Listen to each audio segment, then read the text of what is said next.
Hello, everyone. Not yet. Oh,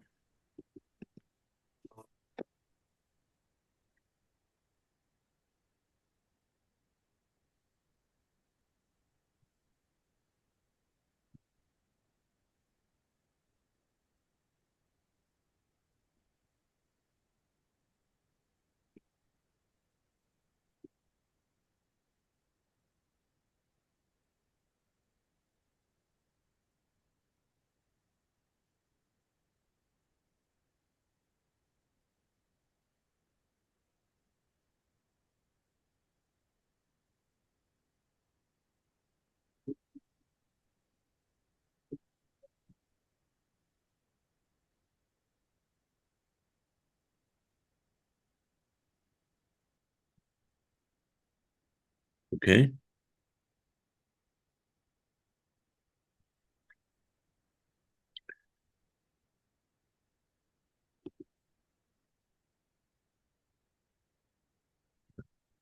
Hello, everyone, and welcome to the Patientory Association webinar on AI and healthcare. It's part of our continuing series of discussions on cutting-edge issues as affect today's healthcare environment. I want to thank you for joining us today for this insightful discussion on AI and healthcare, where we explore the transformative power of artificial intelligence in shaping the future of patient care, medical innovation, and digital health, which is sponsored by the Patientory Association. Just a little word about the Patientory Association. I'm Jonathan Fuchs. I'm a board member of the association. The Patientory Association is a global nonprofit healthcare member organization dedicated to advancing emerging technologies such as blockchain and AI-driven healthcare solutions. As the governing body for the patient care ecosystem, we empower patients, healthcare organizations, and industry leaders to collaborate on secure, patient-centric digital health care innovations. Our mission is to drive the adoption of emerging technologies that improve healthcare interoperability, data security, and patient outcomes. And those of you who attended our last webinar on data security knew how important that was. Though through strategic partnerships, industry research, and educating initiatives, we are shaping the future of digital health. So today we're going to explore the intersection of AI, blockchain, and healthcare, paving the way for a more connected and secure global health system. And of course, you can always go to patientoryassociation.org for more information. So we're going to have this wonderful seminar today with two distinguished speakers. Our first speak, our first speaker is Chris Verhulst. He's a former NFL player and venture partner of Sriya.AI, which is one of the presentators today, leveraging his experience in elite performance and AI-driven healthcare solutions to enhance patient outcomes, injury prevention, and personalized medicine. Chris is a seasoned healthcare executive and extensive experience on both the manufacturing and distribution sides of the industry. Um, but to save time, let's go right to the seminar, which is together with Dr. Srinivas Kilambi. They will share insights on how AI is revolutionizing healthcare, from early disease detection to personalized treatments and operational efficiency in hospitals and clinics. And with that, I'll turn it over to Chris. You're on, Chris. Jonathan, thank you very much for that introduction. And good morning, everybody. First of all, we are excited to talk with you about the single biggest impactor to global business in decades, heck, maybe ever. And more specifically, the biggest impactor to U.S. healthcare market, maybe ever. So let's put this in perspective. The global AI market is currently valued at approximately $200 billion and is expected to grow to an astounding $2 trillion by 2030, so 5 years away. That would represent a staggering 30% compound annual growth rate. The US market is expected to represent 50% of the global market, so approximately 1 trillion of that 2 trillion. And the US healthcare market is expected to be the single biggest driver of of the AI in the US marketplace. So if you say it in a different way, it's that the US healthcare marketplace would be the single biggest driver of global AI. So that's how big it is. So let's talk about how game-changing it's going to be. Imagine that in the early 1900s, as a doctor steps into an operating room, the tools are basic, diagnoses are made largely by intuition, and treatments are often a matter of trial and error. Then, the 20s and 30s, something revolutionary happens. The discovery of antibiotics. Almost overnight, where once life-threatening infections became manageable with one simple pill. The mortality rate of bacterial infections plummeted. The expectations of life soared, and modern medicine was changed forever.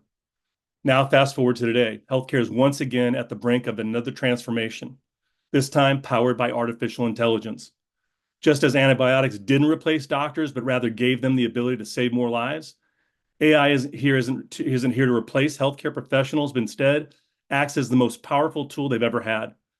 AI is already predicting disease before symptoms appear, automating time-consuming administrative tasks, and identifying the best treatment paths and the level of speed and accuracy that we haven't seen in more than a decade. We are standing at the dawn of a new medical revolution. AI is not just an assistant, it is becoming the microscope, the X-ray, the antibiotic of this generation, helping clinicians see clear, act faster, and save more lives. The question is no longer whether AI will transform healthcare, but rather how quickly we will embrace it. And when you look at the numbers that I started with, if we're going to be growing by that much, adoption and transformation is going to happen quickly. So let's go to what our agenda. So next slide. You can see we're going to talk briefly about the role of AI in modern healthcare today. We're going to talk about the enhancement in the areas of diagnostics, treatments, and patient care, and talk about some of the ethical considerations that are going to have to be addressed with this evolution of AI. And that'll lead us to the second half of the presentation, where we talk about some exciting things about the future trends in AI within healthcare. That'll take us to introducing Sriya.AI and its technology and our founder, Dr. Kilambi. And finally, the introduction to the application of large numeric models and some of the groundbreaking things Sriya.AI is doing in that particular space.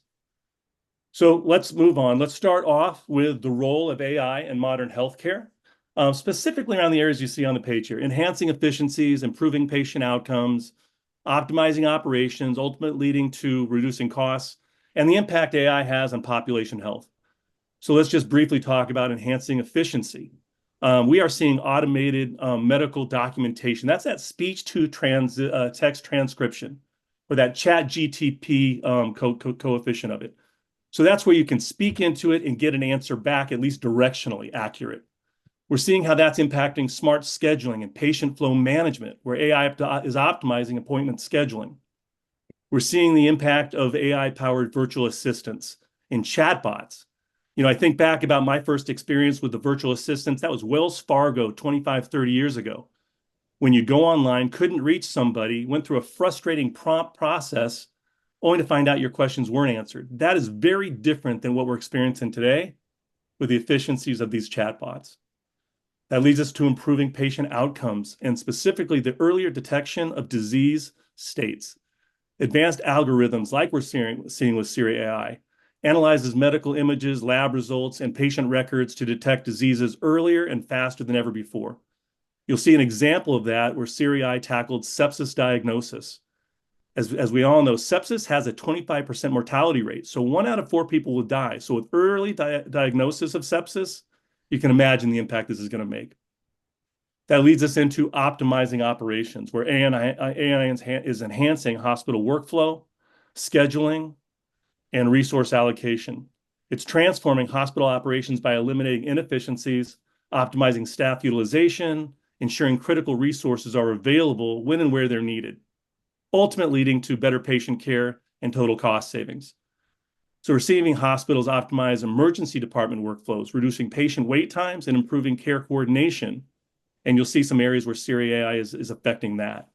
Ultimately, these 3 areas, as I mentioned before, are all creating reducing costs associated with their impact to these inefficiencies in unnecessary testing, readmissions, and we'll use the example of the readmissions associated with Sriya.AI and its breakthrough in advancing readmission accuracy, hitting levels of 99 to 100% in detecting readmissions, which is one of the industry's most costly managed care penalties. So not only is it affecting the penalties, but it's reducing those costs, increasing revenues, and creating patient satisfaction. So it's changing the overall care at that facility. And finally, AI is impacting population health. And we've all experienced this just over the last 5 years with its impact on addressing outbreaks such as COVID-19. We had a 4-day advancement because of AI utilization. We're seeing its impact on diagnosing the disease outbreak in Texas. It's a very small number, but AI was able to detect what that would look like, if we didn't address it and the populations it would affect in short notice. So we were able to get ahead of it. And then you look at things like Johns Hopkins is doing with flu detection and the ability to get ahead of certain areas of the country that may be affected sooner than others and getting proper vaccines in those related areas. So it's infecting population health in areas we've never seen before. And that leads us to keeping with the theme of AI's current impact in healthcare, the areas that it's impacting in diagnostics, treatments, and patient care. So let's look at it from a diagnostic perspective. Its advancements are being recognized across multiple diagnosis settings, from medical imaging to pathology to biomarker analysis, all of which are enjoying greater precision, detecting imaging anomalies, cancer detections, and subtle molecular changes in disease detection better than ever before, or even for decades before.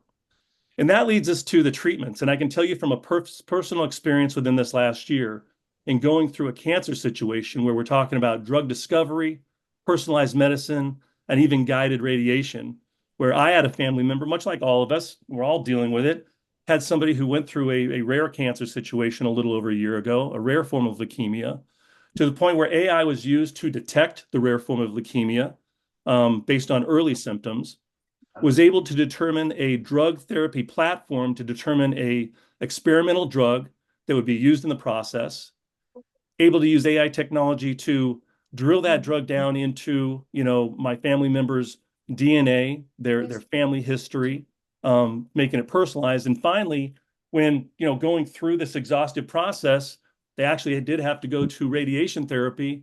And in using radiation therapy, they use the AI guided therapy. So if you look at the damage that cancer had caused, the ability to get to a precise area without going outside of those walls is taking AI to advancement of healthcare to a completely other level. And to be able to witness that in your own family and see how it takes from, the beginning diagnosis to the end of the treatment in areas I've never seen in healthcare. And then ultimately, that's leading us to patient care in general. And we've mentioned a few of these, but I want to draw attention to even the breakthroughs we're seeing in robotic surgery. An example I'll give you here is this is where AI-assisted robotic systems are enhancing surgical precision in a variety of settings. One is in minimum invasive procedures, where AI-powered robotic systems assist surgeons by providing enhanced dexterity, stability, enhanced precision, all the way taking it to where it's happening in real-time surgeries, where they're able to see imaging in real time and make changes based on complications in that procedure.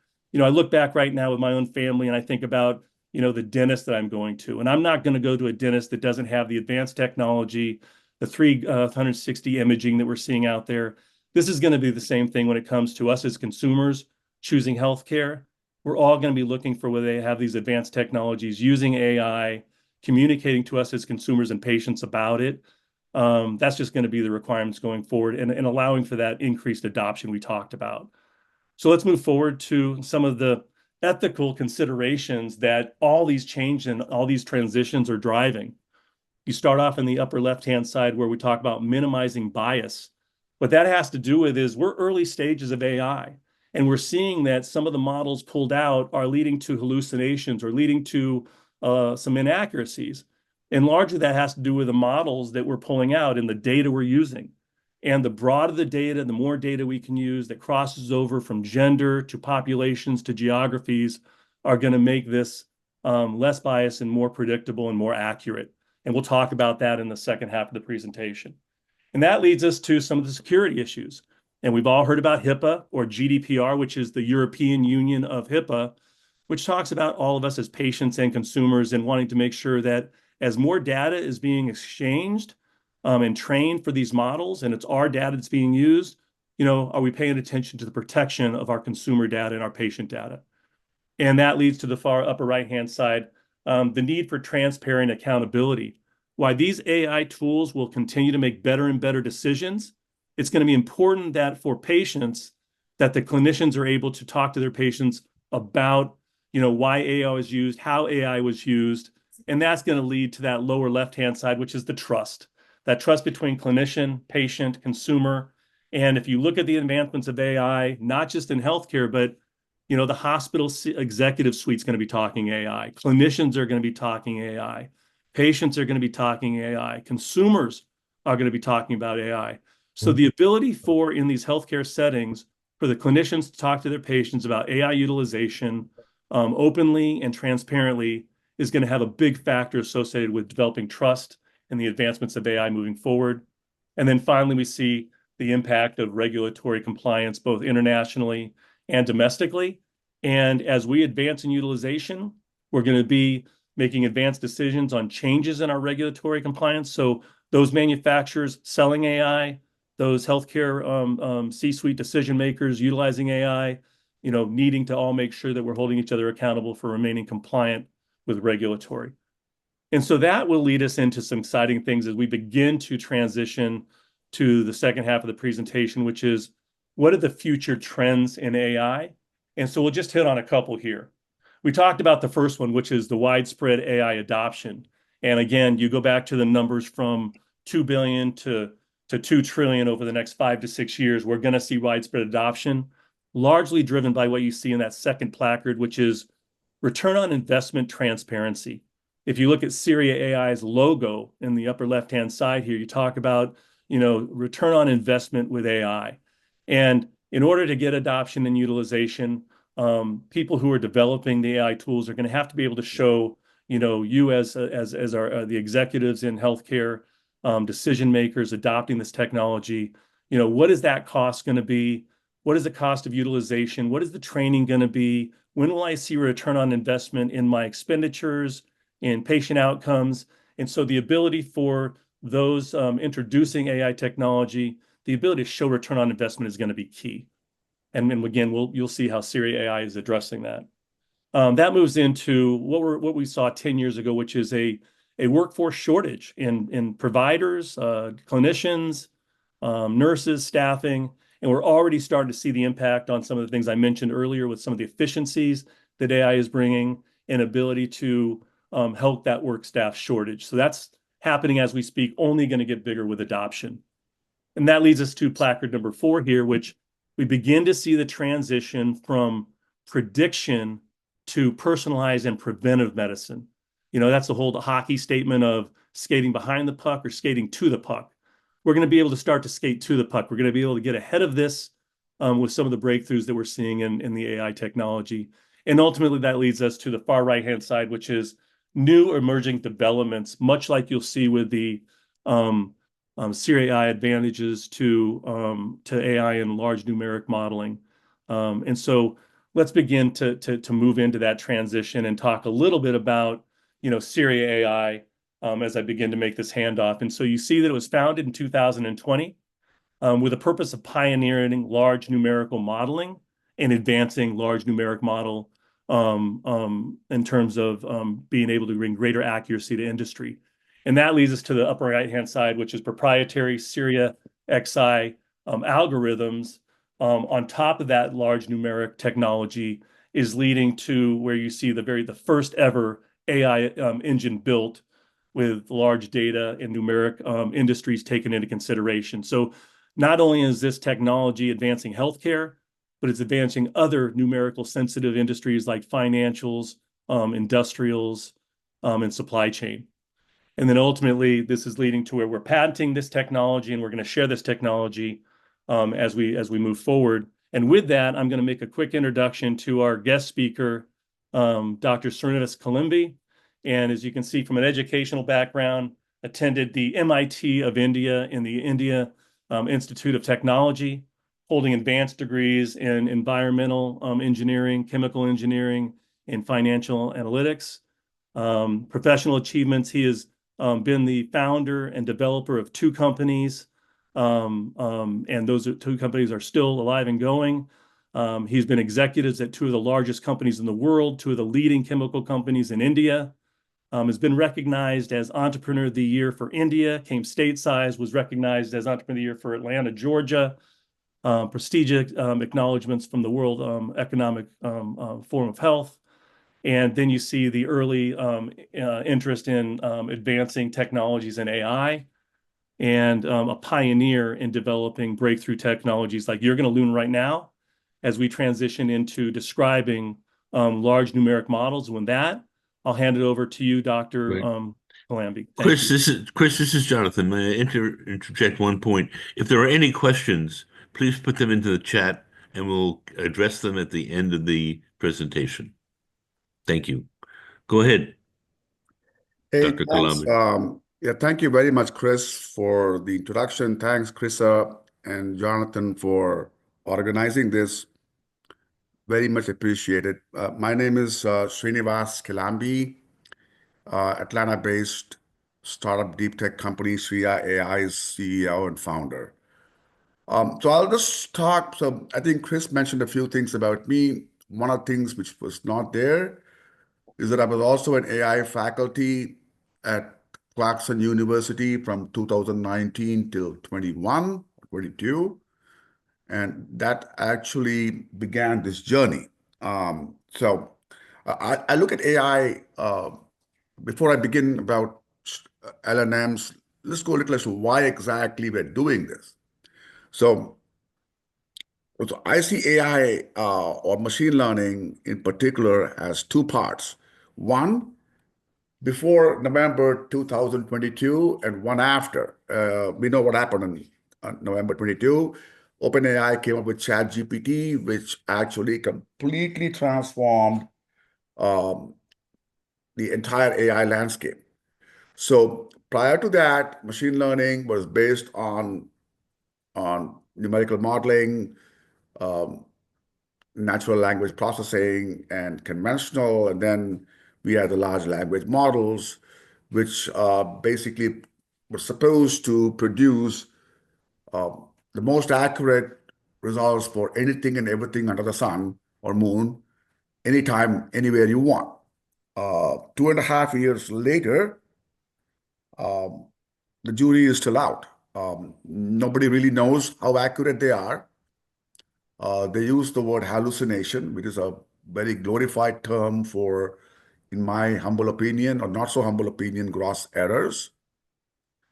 And they are, as they say, work very well or supposed to work very well for the middle word called language. And where the text or some form of language is the raw material, feedstock, input to the model. Now, we all know that language is important and it has many connotations across the globe. But one thing which we also know is that business runs on numbers, has been and will be for the foreseeable future. And so when you run, and businesses run on ERPs, Epics, Cerners, databases, and when you run all these data spreadsheets into LLMs, and we have done this, we have tried them, you come up with all sorts of answers, ranging from partially correct to sorry, I can't do this. We tried OpenAI, we tried Claude, we tried Gemini, we tried Llama, we even tried DeepSeek. So all of them give different, and we tried in different verticals. So they're not trained, handled, expected to handle spreadsheets of numerical data, which is what we see in most business, or I would say structured data, which goes beyond numerical to even categorical. So categorical, for example, is a column says a patient is readmitted, yes or no. That's not numerical, it's categorical. Okay, so that's an example of. So there was a gap, or there is still a gap, and nobody was or is addressing it. So Sriya.AI decided to address that gap and introduce the world's first LNM, a large numerical model, which is designed to look at predominantly numerical but also categorical data in a structured format and to produce results. Now, results have two very important, I would say, factors. One is they need to be accurate, precise. That's what, definitely. But most important is they also need to do something improve. So as you see, our logo says your ROI with our AI.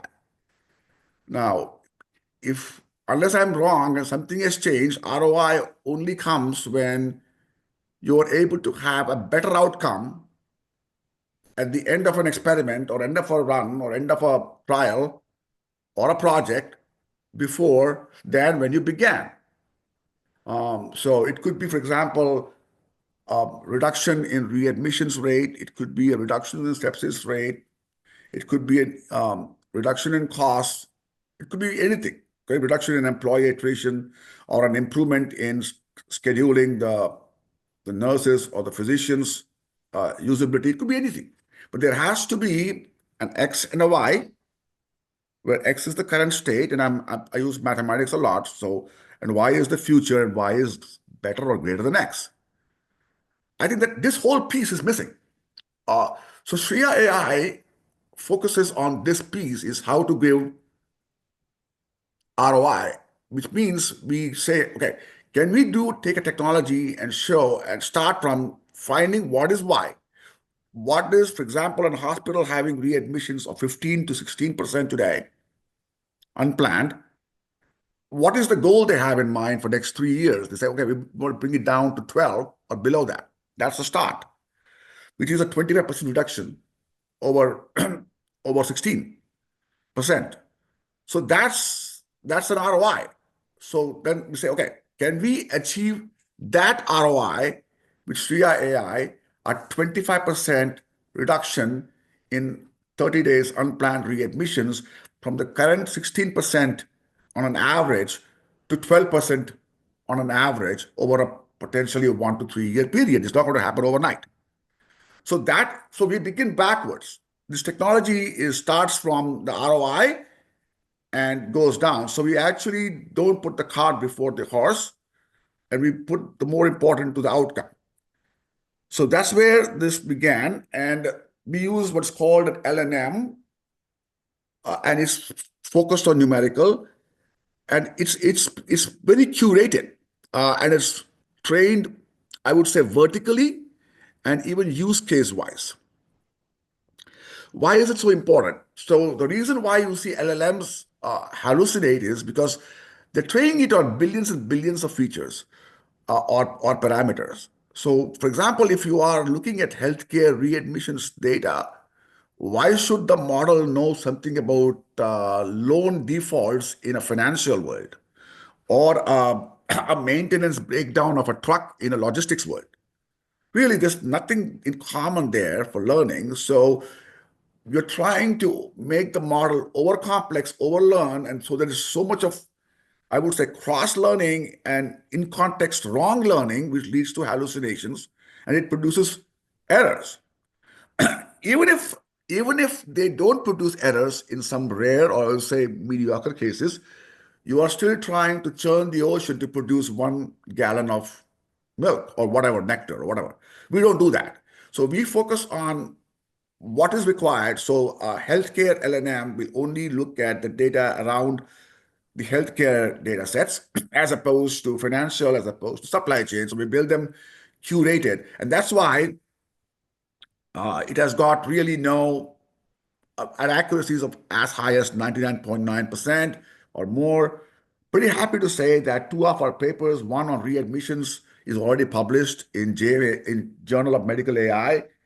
Anybody can go and check against our company's name. And the second one on sepsis is being published today. They accepted it with all edits. It should be coming out in the next month or two. Having set the introduction of LNMs, we go into what is called the types of LNMs. The 2 of them, homogeneous and heterogeneous. So what's homogeneous is something like, for example, looking at a similar domain like within readmissions around what is happening in diabetes versus versus closer enough data sets around it. And heterogeneous is like, okay, is is sepsis affecting readmissions and readmissions affecting sepsis? Are trauma patients having their data affecting readmissions? That affects sepsis and that affects trauma back all over again. It's a vicious cycle. And in our opinion, there are no perfect silos. And there's always some cross connections between each of these. So that's a much more complicated technology. I will be honest to say that we have perfected LNMs, we have perfected homogeneous. We are still heterogeneous, is still work in progress. And we have been approved for an NSF grant, or at least a finalist to submit for a fast track for building the heterogeneous LNMs, which we have submitted. So that's that. Okay, now we come specific to healthcare. And we can do virtually nearly everything. We don't want to say we can do everything. And so we just focused on the four very important use cases in patient care. We have done non-patient care like scheduling, supply chain in hospitals. I won't talk about that in this today's call. So first is unplanned readmissions. As Chris rightly pointed out, that's a very big negative for CMS and Veteran Affairs.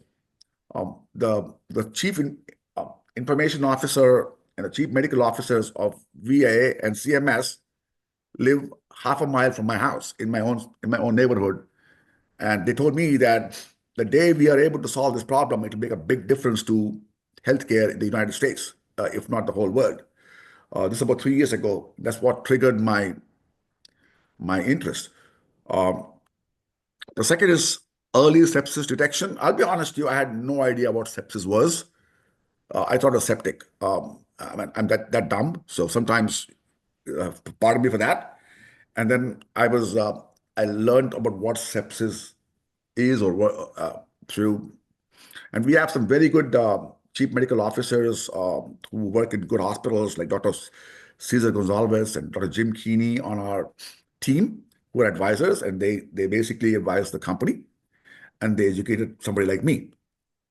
The third one is we talked about emergency triage. We're trying to reduce the time the ambulance takes from receiving a call to taking a patient to a hospital to less than 10 minutes, which is fantastic. This is, and I'll speak about this a little later on, next slide. And finally, a very important heart disease diagnosis, multimodal data sources. So I think these four is what we will cover today. Anything beyond this we have done, and anybody interested can reach out to us or through Chrisup. Be happy to take on that. Okay, so we'll talk about readmissions. So I think the national average is about 15% unplanned readmissions, less than 30 days. I did not know that Medicare and Medicaid and all do not pay for any patients who are readmitted unplanned within 30 days. So the hospitals pray, please come back 31st day or later if you have to. The insurance says go back 30 or before, and patient says, please, I don't want to go back at all, right? So I look from the third perspective. If the third perspective is solved, then both are happy, right? So both the hospital and the insurers are happy, and the healthcare is the winner here. So we took this, and pretty happy to say that we did a very large data sets of different types using our technology called SXI, reinforcement learning. And we were able to achieve two things. One is, as you can see the numbers in the table, very high accuracy, precision, and area under the curve, something which probably people said is too good to be true till things got published and people start noticing us. An accuracy close to 100% in prediction. But that's not good enough. So, well, it is. So what does it do?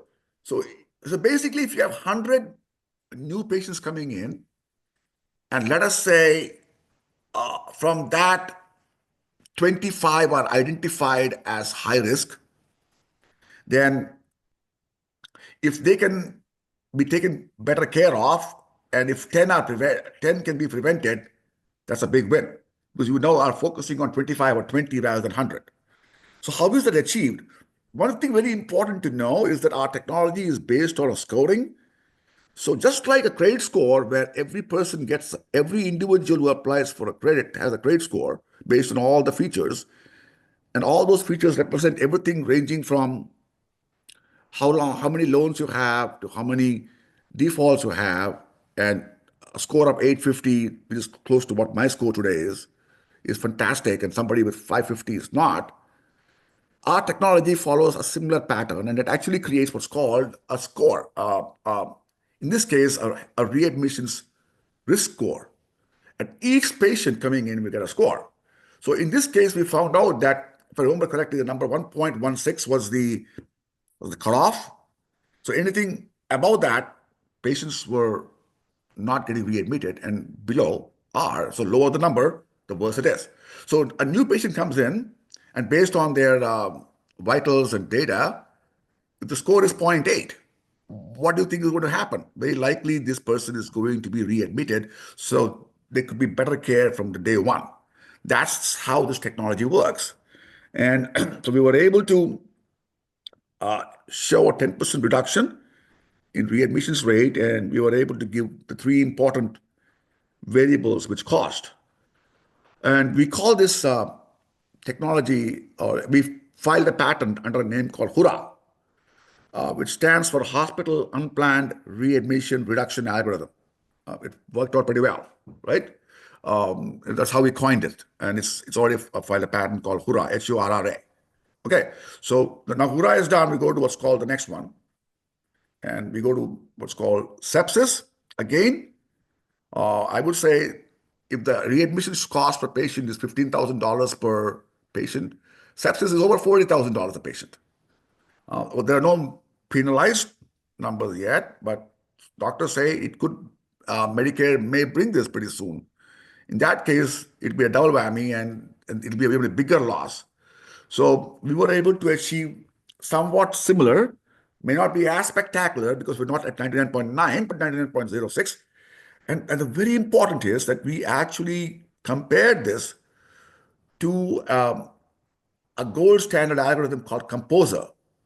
I'm not sure how many of you know this, but it's, I think, a University of California, San Diego, or some system created algorithm, which is a gold standard, won the competition, and their numbers or their area under the curve was 0.92 or 93, and we got 0.99. So we published this paper. It's got accepted. It should be up in the next 1 or 2 months. Anybody who wants a copy of the paper, pre-publication, I'll be happy to share. This is very interesting. This here is a true LNM. We had from NEMSIS, National Emergency Monitoring Service, approximately 51 million data points. It's a really true repository here across the country. And we took different data sets many different times, and we identified them into two categories, namely quick response, which is like only 25%, and slow response, not surprising, greater than 10%, and says, okay, so we were able to get a 98%, but area under the curve was 1, which typically is a better measure of a model when there's an imbalanced, like you see here, 1:3. And we were able to show, how do we, so we were able to show how do we reduce the slow response times by 20%. And we have submitted this paper for our publication too.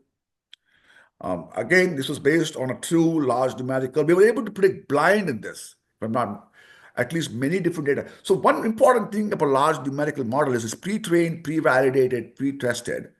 So the real, what they call dipstick, or what they call is the proof is when if it's able to predict blind without any training, when put before a new data set. And in this case, we were able to do it with very high accuracies blind. These are blind numbers. These are not what you call the trained numbers. The trained numbers were close to 0.999.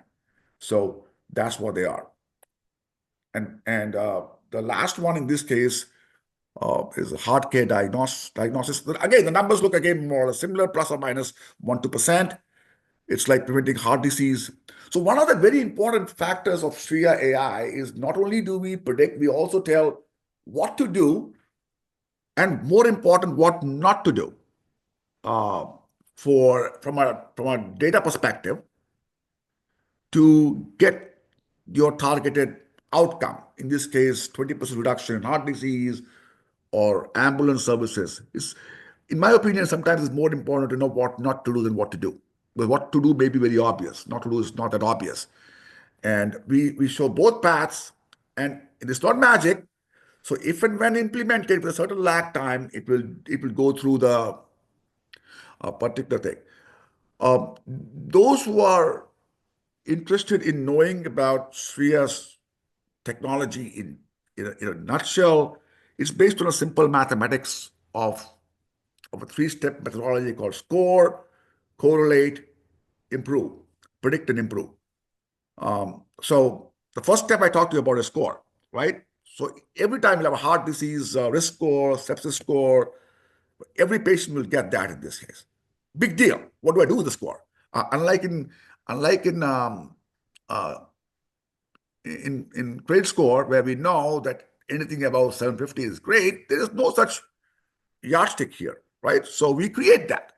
So how do we create that? We then correlate all the patients of the past with the outcomes and see, hey, is there a very strong positive or a strong negative correlation? The answer is yes. Either linear or non-linear, we are then creating some sort of a surrogate or a proxy.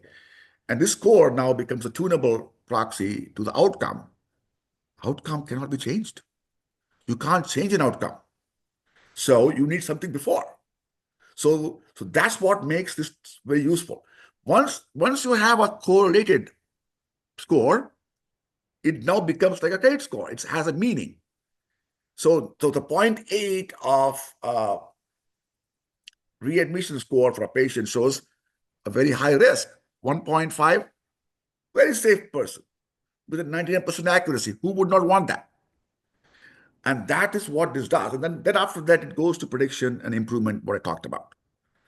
So that's the end of the story as of today. Not of Sriya.AI and not hopefully our association in the future. Thank you again, Krissa, Jonathan, and everybody for making this happen. Have a blessed day and the week ahead. Thank you very much. Thank you very much. Chris, do you have any final comments you'd like to make? No, appreciate the audience. And, again, I just, where I started off, it was, I started off on a journey with my last company researching AI, and we had a hard time as a company adopting it. And that was one of the reasons I got into this space, was wanting to make sure that I was making a difference in adoption. And as I studied the global market, the domestic market, I ran into gaps regarding what they produced in terms of numerical value. And that led me to Dr. Kilambi and the breakthrough that they're doing in these markets that are numerically sensitive. And that's just right now, there's not an answer out there until you come up with this large numeric modeling technology that Sriya.AI is advancing. And it does now allow us to get to those highly sensitive numerical markets. Appreciate everyone's attendance. Appreciate your help, Jonathan, in moderating this. And just look forward to following up with everyone. Yeah. Following the meeting. There's a couple of questions that have appeared. One is, what ethical considerations should healthcare providers and AI developers keep in mind when implementing AI-driven solutions? I think it has to do just with the project management. This should be stuff that's coming from the AI companies themselves. They should have models and best practices as to what that customer should be working with. But at the same time, in healthcare, a lot of regulatory, a lot of compliance on their end. They should also know what their regulatory and compliance efforts are, and we should be meeting in the middle and partnering, making sure that we've got those ethical considerations covered. Chris, you're a former NFL player. And how do you see AI playing a role in sports medicine or injury prevention and athletic performance? I just take myself as an example. I'm on the other side of my playing career. Played 4 years, which is the average is 3.8 years because of injury. At an older age, I'm dealing with chronic issues associated with hips, shoulders, back.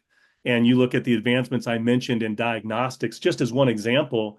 I'm seeing that in my own procedures when I'm going in to see doctors and talking about advancements to some tears in my meniscus, and they're able to show me advancements using AI technology that they could not see with the human eye. So I'm just seeing it just in my normal experience, except coming as an ex-athlete in the NFL, I'm going to be dealing with a lot of this in my next 10 to 15 years. And so appreciative of the advancements in AI that it's going to be there when I need it. There is a question that came up. Thanks to the NLM details, have you implemented your app and any available case study to know their experience?